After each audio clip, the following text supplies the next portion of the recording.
A little bit as you were, really. People are getting better. We should have possibly 2 or 3 on the pitch today. Whether the game comes too quick for them at the weekend, we'll see how they react to training. But it is what it is. You know, I see some of the top managers during the week complaining about 2 or 3 injuries. You should maybe take a walk in the whole city and see the 9 or 10 we've got. But it's never been an excuse of ours. We just get on with it. We're hoping for some positivity and some positive news leading into the weekend. Is it always seems to be the case as well that when you need a bit of luck, you need something to turn? That's when the injuries seem to go against you, isn't it? When you're winning and you fly, and I know that it helps if you've got a big squad to choose from, but sometimes you can afford to lose. A kick in and a knock there, but when you really desperately could do some reinforcement. Yeah, it's not been easy really. We seem to have everything at once. But what we have is a young group who are learning all the time, and this experience that they're getting, the experience that I'm getting at the minute, is only going to prove me better in the future. I know that for a fact. I've not had this situation before, and it's all stem for making you stronger in the future. And like I said, I hope we bring maybe 2 or 3 back into the group at the weekend if they all come through training today. And how have the trained so far this week? They've been good. It's been a positive week again. I mean, it's not been easy for us at the minute, but it's been a positive week, and we want to put a show on. We want to have some sort of a reaction at the weekend. You know, we were all deflated and disappointed last week at Stoke, and this is a good game for us. You know, we want to play on the front foot, and we want to make sure we have a real good goal and try and win the game. What's confidence like in the camp? Because I imagine it took a big hit on Saturday, but that's your job to lift them Monday morning again. Yeah, I mean, before the game last week against Stoke, we knew we have 10 big games left. We've 9 now. You know, it's almost 20% of the season still left to play. It doesn't feel like that, but it is. And we know what we need to do. We're very clear on that. The week leading into this, me speaking to you today, has been good. You know, and it's been a positive week. So we're looking forward to getting out there on Saturday. How do you get that confidence back into place? Does it stem from you and the coaching staff being upbeat and feeding that into the players, maybe making the training sessions, while intense, but light and some laughs? Because you don't help anybody if everybody's moping about, does it? No one mopes about here anyway. No, that stems from me to the players. No one mopes about. We're always in a positive frame of mind and on to the next game, as we say, and that's been the case from day one since I arrived at the football club. We always analyse each game.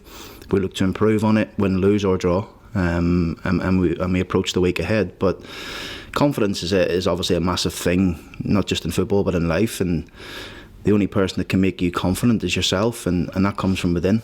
Yes, a lot of people can tell you how good you are or tickle your ego or whatever it may be, but ultimately it's down to you as an individual, and that's not just the players, that's the staff, that's everybody, and we all have to come together at the weekend and produce our best if we're going to get a result. You still got belief in this squad though? Oh, definitely. I've got great belief in this group and great belief in what we're doing. Yes, we've been hit from pillar to post a little bit over recent weeks. But you can't cry over spilt milk. It is what it is. We approach the next game now, hopefully in a better shape than we were last week in terms of maybe 2 or 3 coming back into the fold. So we'll look forward to it. Can you give us an idea of anybody that might be? I wouldn't like to say today, just in case it goes, out there training today and anything happens. So I'd rather keep it under my hat. But like I say, I feel a bit more positive in terms of the 1 or 2 coming back, maybe 3 coming back. Okay, we talk about confidence. Obviously, the confidence that the fans seem to take a ding after Saturday. How do you get that back as well? And I don't know, instill a bit of belief back in them because you're going to need them on Saturday. Yeah, of course, but we need to perform. It's as simple as that. We need to make sure we know exactly what we need to do, and we do, and we need to go and put a performance on. A confident, strong performance at home. You know, that ultimately, like I've said from day one when I first moved to the club, is, you know, how do you get the fans back on side when I first walked in? And that was to perform. And it hasn't changed just because we've lost a few games. We have to perform. So we're looking forward to the game. It's going to be a difficult game. Charlton have been on a difficult run also. So something's got to give. And hopefully it's in our favour. Your goal is to win points and to take this team forward. It's not about popularity contest, but in that regard, you really did galvanise everybody, bring everybody together at the start of the season, and into Christmas there was lots of smiles on faces. People were enjoying the football again, and obviously because of the results, it's a results business. That's gone a bit. Is that frustrating as well? Because it feels like, in terms of off the pitch, some of the hard work that you've done has been eroded a little bit because of the results, which you've been a victim of circumstance because of other things and injuries, and so it's a frustration as well that you now need to try and get that momentum back again. Yeah, of course. It's like anything really. I mean, the good work at the football club continues. I must stress that. You know, a lot of the things that probably people don't see going on behind the scenes in terms of players in the community or the football club trying to be closer to the group and to the fans and being a bit of a tighter connection. The results haven't been great, and like I said to you before, it's all about performing and winning games, isn't it? You know, but performance is key for us because we know if we can perform, then we'll give ourselves the best chance of winning. And that's what, you know, we've been drumming into the group this week is what's gone's gone.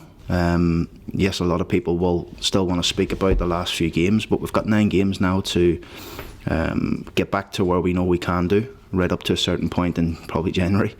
You know, get some of these boys back off the injury table and make the group stronger and a bit more belief in and around the group. And hopefully that's where we can go.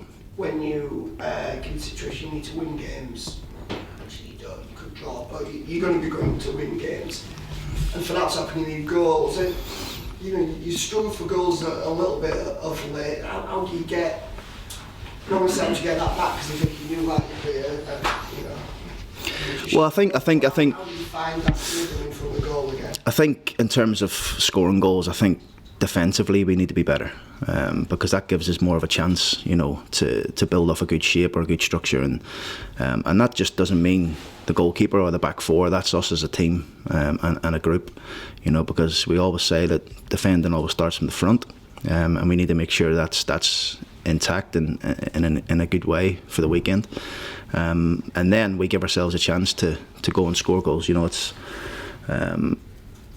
we've conceded early goals in a lot of games, and then we conceded again quickly in quick succession, and that's through probably a little bit of inexperience, a little bit of lack of confidence or whatever it may be, and but like I said to you, that has to come from within. That has to come from us leading the boys to, if it happens to us again, that we respond. Hopefully it doesn't.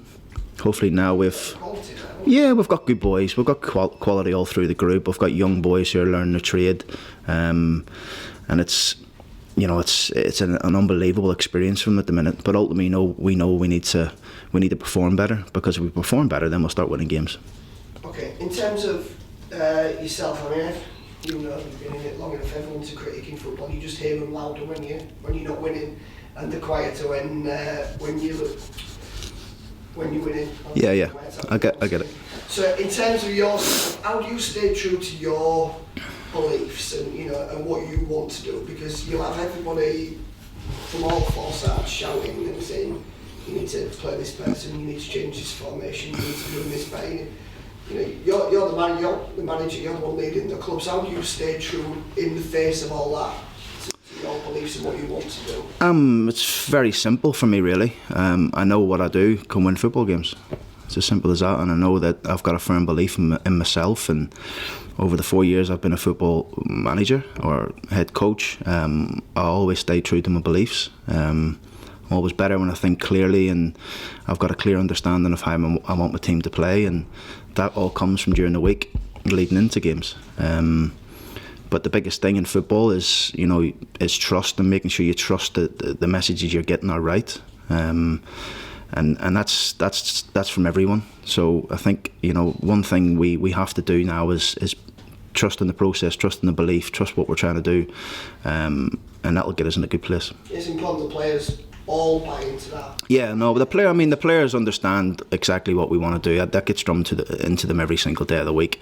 You know, sometimes you can't legislate for a mistake or anything like that. It's football, or a ball just drops here or drops there and it doesn't fall in your favour, and that's the way it goes, and it has been for us probably for recent weeks. But we need to come out the other side of that now. We need to get that bounce to the ball. We need to get that little bit of luck, if you want to call it, although I believe you make your own luck, for us to maybe go 1-0 up, 2-0 up and go and take the game to Charlton. But do you question that belief at all? I mean, obviously, you know, human, we all question our decisions sometimes. Does that knock your confidence and you think, do you know what, maybe, you know, what we have been doing isn't right? And do you second guess yourself and then have to realise, no? No, I never second guess myself, because I've got true beliefs to what I do and how I can get my teams to play, and I think you just have to look over the last 3 or 4 years and what my teams have done. So,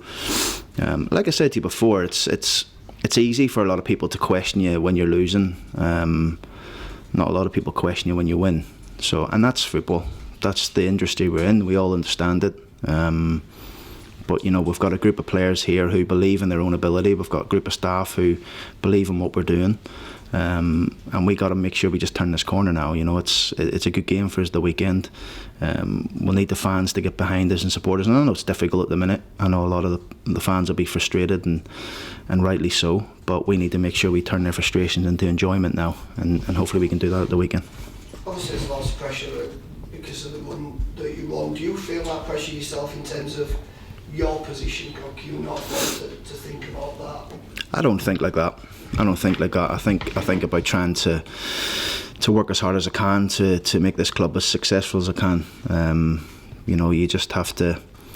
It's very simple. It's very easy for people to ask me that question, or it's very easy for people to ask me, how do you turn it around, or how do you turn this around? But look, it's not it doesn't take you to be clever to understand what's going on at this season.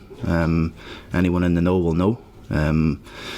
But it's my job is to try and turn this around and turn the tide and get the players to start performing to where they can be, and take a bit of accountability in that. You know, I think that's really important, that they stand up and be counted, because this is a good game at the weekend, and we would like to put a good performance on for our fans. I promise I'll come on to the game. Is that a source of frustration for you? Because I sensed a little bit of frustration then, in terms of people just look at the results sometimes and think, well, City haven't won this, they haven't won that, and yet it's not factored in that two of the best players in the Championship, not just this club, in the Championship, have left. You've had 10 injuries to senior players, and that doesn't get thrown into the mix. It's just, well, City haven't won again.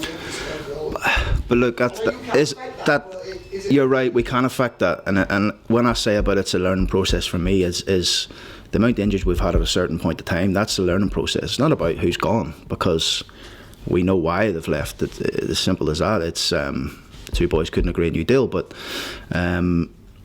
it is what it is. You know what I mean? It's controlling the controllables is what we can do. I know it's an old saying, but you can only work with what you've got, and you can work with ones who are fit and available. And the ones who are fit and available are good boys, good players, young boys who are learning their way in the game, who need to step up now. You know, they need to go and be that next one. The next one that's going to be the star for Hull City. Once again, Charlton, they're in a really tough spot at the minute as a club, as a team. You know, you're going to go into this game as favourites, which might not have happened, you know, too often in recent weeks. It's important that you get on the front fairly and you don't let them get any confidence, because they're going to be down, they're going to be feeling low. I don't want to be nasty about it, but it kind of feels like you need to step on them while they're down and make sure you build into the game. Yeah, well, we're at home, so we want to be on the front foot. We want to have the authority in the game. I've had some really good battles with Lee Boyer over the last year or so. Played against Charlton 5 times last year. You know, and once in the FA Cup, 2 in the league, 2 in the playoffs. So we know them inside out. We know what they try and do. Although they've chopped and changed a little bit with their formation, and played 3 or 4 different ways. So it's really what we do and how we perform to the way we want to perform, and that's what we're trying to do. And just last one from this section, because everyone's talking about it, the coronavirus. Are you concerned at all that we're going to get to a position where you're going to have games in front of empty stadiums in the next couple of weeks? Well, it is what it is. I know the club here have put measures in place.